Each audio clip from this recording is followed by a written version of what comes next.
Gaming Bolt presents the top 30 best open world games of this generation you absolutely need to play. Open world games are a tough genre to develop for, whether it's the copious amounts of activities or the enormous sandbox that must be created. That being said, some games make it look effortless, even with their odd warts. Join us as we rank the top 30 open world games of this generation. We'll only be looking at the quality of the open world with its side quests and activities throughout, rather than the quality of storytelling, so keep that in mind. Mass Effect Andromeda. No, Mass Effect Andromeda isn't the best game in the world, and yes, there are plenty of better open world games you should play first, like maybe the next 29 titles. That being said, there are some decent side missions to explore and the loyalty missions are fun enough to run. It also doesn't hurt that the game's combat makes exploring the admittedly barren open world fun as you mow down heaps of enemies with shield drains, flamethrowers, and teleport slashes. Infamous Second Son. The karma system may be kind of laughable, but Infamous Second Son brought new enemies, an interesting, if not quite refined parkour system, and some fun combat to the table. Again, the open world missions are nothing new, but combined with superpowers, destructible environments, and the satisfying combat, you'll be busy destroying things while exploring the gorgeous world. The Division.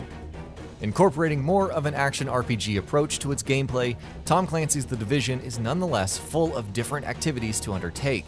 You have side missions for exploring the city or taking down hostile factions, finding missing persons and agents, collecting cell phones to learn more about the world state before the outbreak, and much more. That's not including search and destroy missions, incursions, the dark zone, the underground, survival mode, last stand, and much more. Mad Max.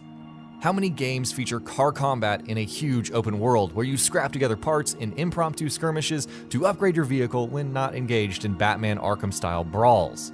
Mad Max is a fun game even with its rough edges, and the post-apocalyptic world looks really good, though its activities are pretty spaced out.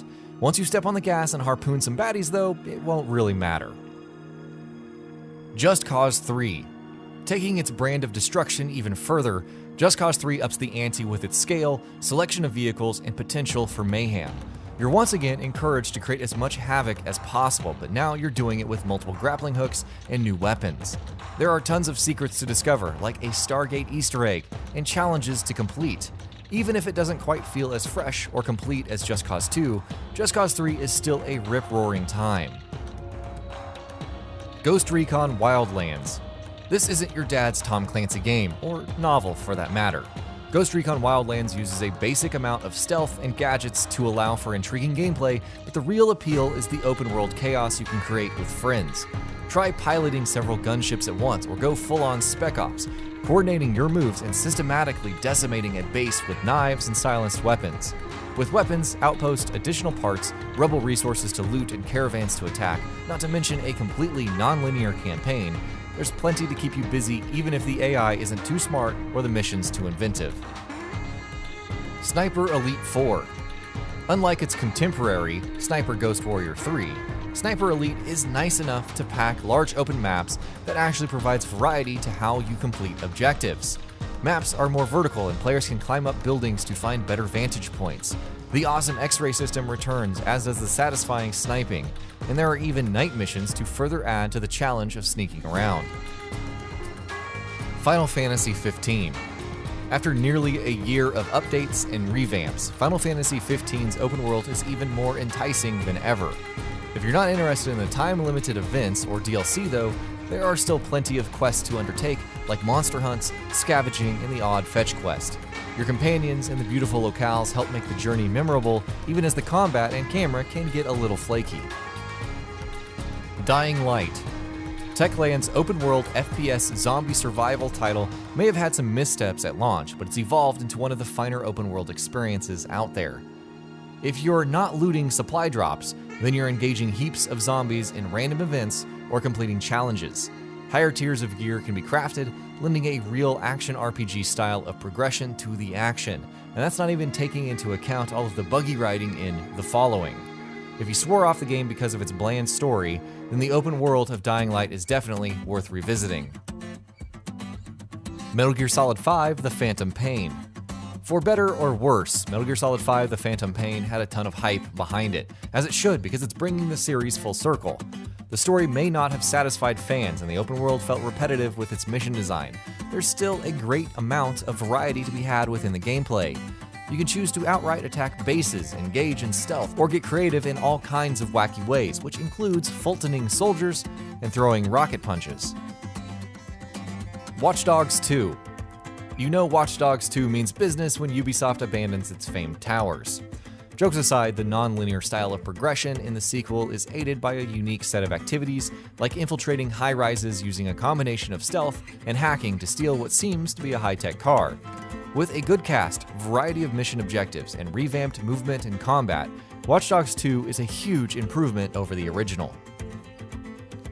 Fallout 4. While many are offended by how Fallout 4 simplifies its decision-making and role-playing elements, at least in the base game, Bethesda's open world is still a thing of beauty. There's something special about turning on old-world jazz and stumbling upon locations like the Museum of Witchcraft or Dunwich Borers. Fallout 4 also throws in plenty of random elements to keep you exploring, whether it's a battle between factions or a town of Mr. Handy robots out to kill you. Far Cry 4. Though not a huge improvement over Far Cry 3, Far Cry 4 did leverage current-gen hardware to deliver a more beautiful experience, rife with the same towers to capture, animals to hunt, outposts to assault, and so on. Neat little twists like having to retake outposts from the enemy, random caravan assaults, gyrocopter flying, and more add to the fun, gunplay, and heaps of locations to discover. Assassin's Creed Syndicate. With Ubisoft ditching the multiplayer component of past titles, Assassin's Creed Syndicate actually has a very solid range of side missions to complete. You'll be teaming with figures like Charles Darwin and Alexander Graham Bell on wacky missions, unlocking the series' signature towers, upgrading your train base, buying new weapons and outfits, and having two main characters to traipse around with. It may not be revolutionary, but Assassin's Creed Syndicate is a huge improvement over Unity. Sleeping Dogs Definitive Edition. Sleeping Dogs is an open-world game from Square Enix and United Front Games that looks all sorts of awesome. The game is entirely set in Hong Kong, and you play as Wei Shin, an undercover cop. The premise sounds fantastic already, doesn't it? People who wanted some exotic locations like these will undoubtedly be pleased with this game, as it contains a lot of gameplay density for you to fool around. And UFG has given you tons of tools to do that. Saints Row from THQ and GTA from Rockstar are their obvious rivals. But one thing is for certain, Sleeping Dogs seems to provide the fun and excitement of all of these games combined. Batman Arkham Knight. Say what you will about the Batmobile and how it impedes on the core story, Batman Arkham Knight simply embodies every single aspect of being the Dark Knight, from vehicular combat to challenging situations with the Riddler, mind games with the Arkham Knight, and so on. Upgrades, AR challenges, obstacle courses, additional villains to hunt, crime scenes to investigate, and much more dot the beautiful world of Gotham, and they can be pretty fun to complete. Sunset Overdrive. Sunset Overdrive doesn't exactly rewrite the book on open world design, but with its zany weapons, awesome movement system, and bombastic art style, there's plenty of fun to be had. There's actually a good variety to the side missions, whether it's demonstrating your parkour prowess or killing enemies in all sorts of wicked ways for the sake of filming. Sunset Overdrive can be best described as Jet Set Radio meets Ratchet & Clank, which means it should be on your radar immediately. Assassin's Creed 4 Black Flag. After the fairly disappointing Assassin's Creed 3, Ubisoft decided to go all out with Assassin's Creed 4 Black Flag. The cross-generation game brought a huge open world set in the age of pirates, and the amount of things to do was staggering. When you're not exploring ruins, there's deep-sea diving for treasure, ship combat, laying siege to forts, stealth missions, fighting sharks, and so on. Despite its slower-paced combat compared to Assassin's Creed Syndicate, the open world of Black Flag is still a joy to behold. Borderlands, the Handsome Collection. Though technically released for the previous generation of consoles, Borderlands The Handsome Collection delivers two amazing FPS RPGs with large open worlds to explore on Xbox One and PS4. Borderlands 2 features tons of side quest content with some pretty funny scripting and enough hidden nooks, bosses, and loot to garner. Borderlands the pre-sequel isn't quite as big, but there's still plenty to see and lots of colorful characters to interact with. And that's not counting the DLC included with both releases. The Witness. Many of the open world games on this list emphasize traveling around, completing side quests, talking to wacky characters, and maybe leveling up. The Witness has none of that. You're instead deposited into a mysterious environment with lots of puzzles to solve, ranging from perspective-based conundrums to puzzles that loop back to previous puzzles. It's infectious and endearing, especially because it all contributes to helping you unlock the true ending and the meaning of the game. Regardless, The Witness has tons of unique environments to explore and puzzles to solve. Middle-earth: Shadow of Mordor. There are several games which take established tropes and attempts to cross them with a beloved property. Few have been as successful with this approach as Middle-earth: Shadow of Mordor. Its Nemesis system offered players an interesting metagame of dominating and assassinating orcs in order to draw out Sauron's highest-ranking minions. That's not including some of the stories that would emerge from battling random nemesis. There were still tons of interesting side quests to complete and areas to explore with amazing abilities to unlock. Middle-earth: Shadow of War. Of course, Middle-earth: Shadow of War took all of that to a much larger scale. There's a staggering amount of stuff to do, from building an army of orc followers and leveling them up, assaulting keeps and protecting said keeps, to discovering higher tiers of gear and weaponry, engaging in arena battles, and what have you. The Nemesis system also returns in grand fashion, lending even more to personal narratives that pervade the Middle-earth titles than before. Yakuza 0. Much like Kiwami, Yakuza 0 is chock full of things to do despite a relatively smaller open world. You'll learn new martial arts techniques, protect celebrities, help a dominatrix get her groove back, serve as a producer for a video shoot, and of course, beat up random thugs. If the story of Yakuza 0, and by extension Yakuza Kiwami, aren't enough, there's so much to accomplish by running around in the world that it's not even funny. Yakuza Kiwami. Look, Yakuza Kiwami is a great game. It doesn't have the scale of Mass Effect Andromeda's world, but you know what it does have? Sub-stories which include talking a guy down from a ledge, arcade games, dancing, and much more. There's just so much to do in the world of Yakuza Kiwami that the overall size doesn't even matter. That's not even including your random encounters with Majima Goro.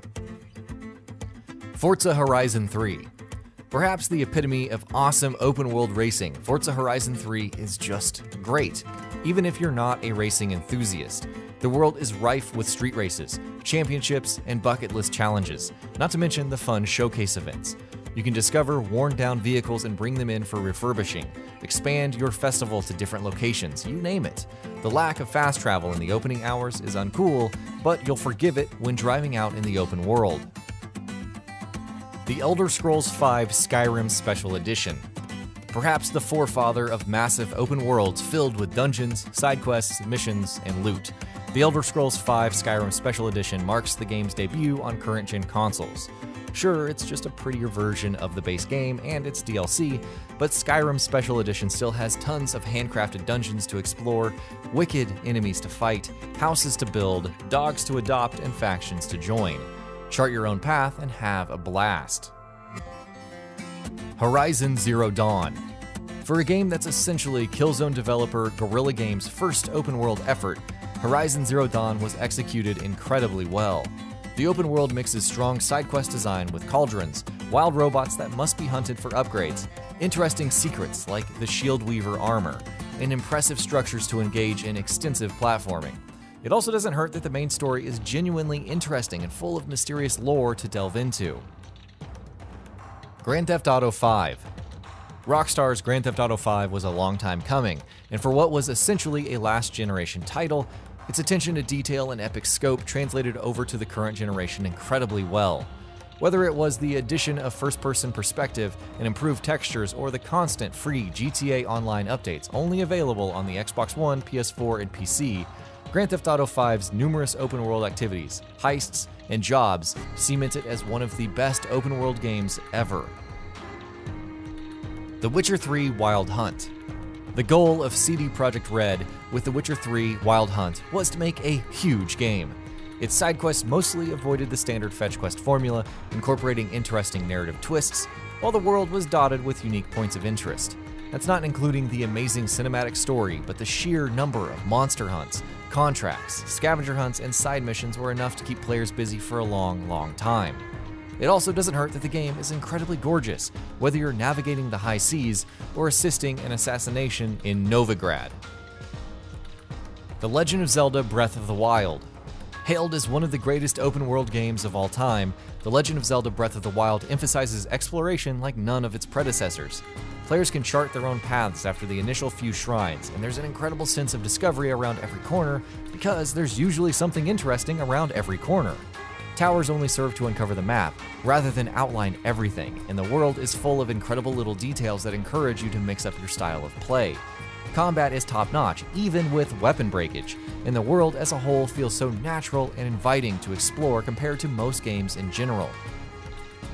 And that'll be about it for this one. If you guys like what we're doing at Gaming Bolt, please consider subscribing to our channel, and I'll see you guys on the next video.